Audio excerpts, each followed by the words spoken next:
Bismillahirrahmanirrahim. Assalamualaikum warahmatullahi wabarakatuh.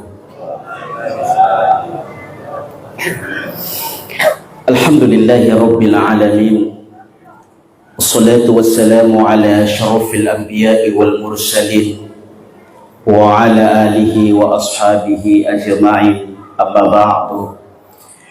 Kaum muslimin, hadirin jamaah tarawih yang insyaallah kita semuanya dirahmati Allah Subhanahu wa taala. Alhamdulillah, pada malam yang kedua di bulan suci Ramadan ini senantiasa Allah mencurahkan nikmat karunia kepada kita semua. Tiada lain maksud tujuan kita kecuali hanya untuk menuntut ridha Allah Subhanahu wa taala. Salawat dan salam senantiasa tercurahkan kepada baginda Rasulullah sallallahu alaihi wasallam. Kaum muslimin sidang jamaah tarawih yang dirahmati Allah, kemarin malam telah kita menjelaskan tentang keutamaan di bulan suci Ramadan atau tentang persoalan puasa. Ketika Rasulullah sallallahu alaihi wasallam naik ke tangga pertama di mimbarnya, Jibril berdoa, "Ya Allah, celakalah seseorang apabila mendapatkan bulan suci Ramadan, akan tetapi berlalulah bulan suci Ramadan sedangkan dosanya belum diampuni Allah." Tangga yang kedua, "Ya Allah, celakalah seseorang apabila dia bertemu dengan ibu bapaknya, dia semasa dengan ibu bapaknya, ia hidup bersama ibu bapaknya, tetapi berpulanglah ke rahmatullah ibu bapaknya, sedangkan ia pun belum mendapatkan syurga Allah lantaran berbuat baik kepada kedua orang tuanya."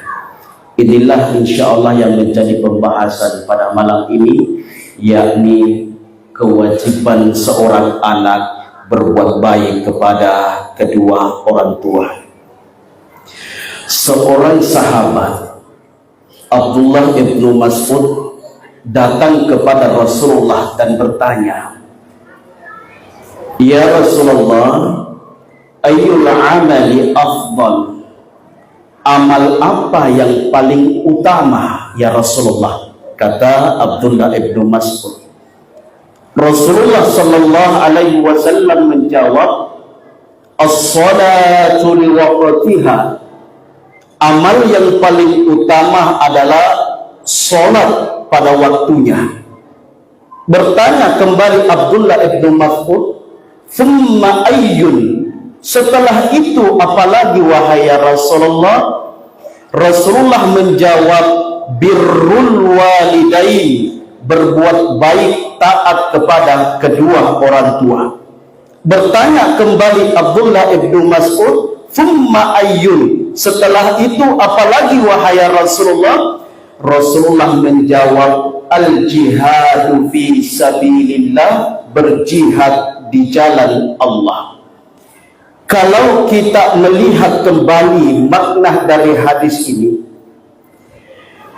Rasulullah sallallahu alaihi wasallam menyebutkan urutan yang pertama adalah salat pada waktunya. Yang kedua, berbuat baik kepada kedua orang tua. Yang ketiga, berjihad di jalan Allah.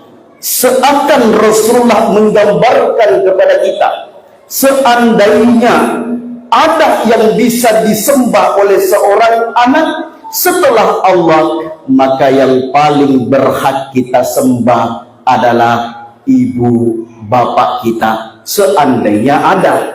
Tapi tidak, Allah kita sembah dan kita diperintahkan berbuat baik kepada kedua orang tua. Tetapi kalau kita melihat kembali lanjutan hadis ini, Rasulullah sallallahu alaihi wasallam menyebutkan urutan ketiga berjihad di jalan Allah setelah menyebutkan urutan berbuat baik kepada kedua orang tua. Artinya apa? urutan berbuat baik kepada kedua orang tua terkadang di sisi Allah itu lebih utama. Kenapa? Ada seorang laki-laki datang kepada Rasulullah sallallahu alaihi wasallam, "Ya Rasulullah, saya juga ingin pergi berjihad agar saya mendapatkan pahala syahid, pahala jihad. Tapi sayangnya wahai Rasulullah, saya tidak tahu menunggangi kuda. Saya tidak tahu menggunakan panah. Saya tidak tahu menggunakan pedang." Apa kata Rasulullah kepada seorang laki-laki? "Wahai anak muda, apakah orang tuamu masih hidup?" "Ya Rasulullah, bapakku telah meninggal, tapi ibuku masih hidup."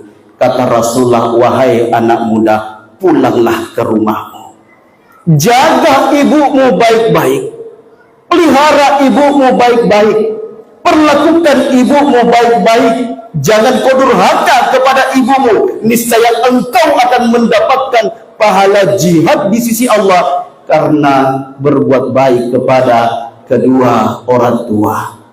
Mohon maaf dengan sangat, terkadang kita terlalu jauh mencari surga, tetapi kita lupa di rumah ternyata ada surga, yakni surga di telapak kaki ibu kita.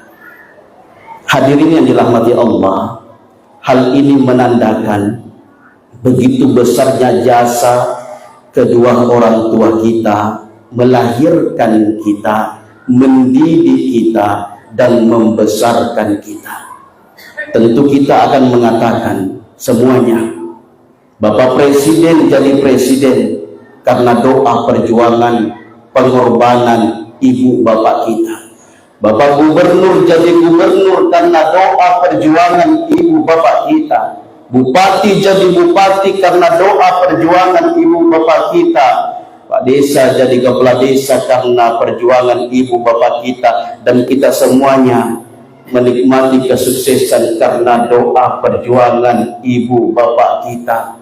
Maka pantaslah kalau Rasulullah menyebutkan ridallah fi ridal walidain wa sakhatullah fi sakhatil walidain. Ridhonya Allah tergantung pada ridho kedua orang tua, dan murka marahnya Allah tergantung pada murka marahnya kedua orang tua. Artinya apa? Kalau orang tua kita benci, marah, dendam sama kita, itu satu tanda bahwa Allah murka, benci, marah kepada kita. Tapi kalau orang tua kita ridho, senang kepada kita, itu pun satu tanda bahwa Allah senang, ridho kepada kita.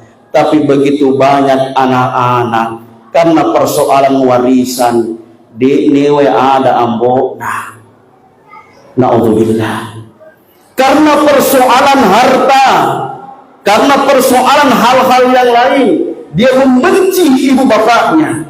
Bukankah di dalam Al-Quran disebutkan, wa qadha rabbuka alla ta'budu illa iyyahu wa bil walidayni ihsana, bahwa sesungguhnya Allah telah memutuskan jangan kau menyembah selain daripada Allah, dan berbuat baiklah kepada kedua orang tua kita. Imma yablughanna 'indaka al-kibara ahaduhuma aw kilahuma fala taqul lahuma uff. Suatu saat nanti, mohon maaf Pak, ibu kita, bapak kita, macuan kasih maulu nih, sudah pikir, jangan sampai kita membentak mereka. Kita ucapkan kata-kata kasar, walaupun hanya dengan ucapan mungkin karena titel kita sudah panjang, mungkin karena harta kita lebih banyak, dan kemudian kita seenaknya menunjuk ibu bapak kita. Na'udzubillahi min dzalik. Bahkan kata ulama kita, suatu saat nanti ketika kita menjaga ibu bapak kita setelah tuanya, kita buang kencingnya, buang kotorannya. Jangan sampai seorang anak menutup hidungnya di depan bapak ibunya, yang membuat ibu bapaknya tersinggung, durhaka kita. Coba kita renungkan sejenak. Ibu kita Di dalam Al-Quran disebutkan, wa wassaynal insana biwalidayhi hamalathu ummuhu wahnan ala wahnin. Ibu kita mengandung kita kurang lebih 9 bulan lamanya.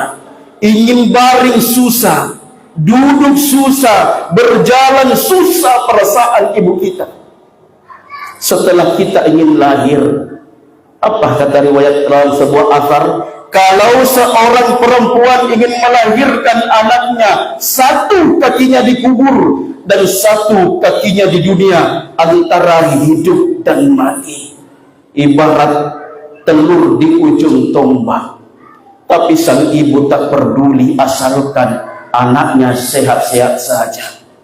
Setelah kita lahir, kencing kita di kasur, Pak. Kencing kita di spring bed, Bu. Pernahkah ibu kita mengatakan anak setan ini kencing lagi? Tak pernah. Tapi apa kata ibu kita? Sayang, kencing lagi nak. Coba, Pak. 100 kali kita kencing di kasur, 200 kali kita kencing di kasur. Tapi kenapa setelah orang tua kita sudah pikun tua, mau dikasih, dia kencingi spring bed kita 2 kali. Di telepon panti jompo, Pak, Bu, jemput ibu saya, tak bisa saya jaga ibuku, masa ngekencing spring bedku 2 kali? Baru 2 kali. Kita berapa kali? Kemudian setelah kita mulai besar, berlari seperti anak-anak di belakang berlari, terbentur sedikit kepala kita, berdarah kepala Pak waktu kecil. Ibu kita dengan tetesan air mata, dia menggendong kita berlari ke rumah dokter, berlari ke puskesmas. Apa yang dia katakan kepada dokter? Dok, biarkan habis emas hartaku, asalkan selamat kasih anakku. Biarkan habis orang peratku, Dok, asalkan selamat anakku. Luar biasa ibu kita. Bapak kita tak mengenal panas, hujan, dingin, terik matahari. Diangkat cangkulnya, diangkat barang dagangannya untuk siapa? Untuk kita semua. Tapi kenapa setelah kita besar, berpangkat, berharta, begitu mudahnya kita membentak ibu bapak kita? Na'udzubillahi min dzalik. Berkata Imam Syafi'i, terkadang kita itu baru merasakan sesuatu indah kalau sudah tiada. Contoh, Pak, baru kita rasakan gigi itu enak, indah, nikmatnya kalau 1 jam sakit gigi. Enaknya kalau sehat gigi. Baru kita rasakan listrik itu bermanfaat kalau mati lampu 30 menit. Susahnya kalau mati lampu. Begitu pula kata Imam Syafi'i, seseorang baru akan merasakan indahnya orang tua ketika orang tuanya telah berpulang ke rahmatullah.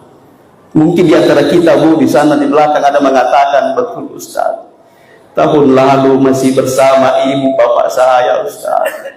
Masih teringat ibu membangunkan saya ketika sahur. Tapi ini Ustaz sudah malam kedua, tiada, sepi di rumah Ustaz, tidak ada orang tua.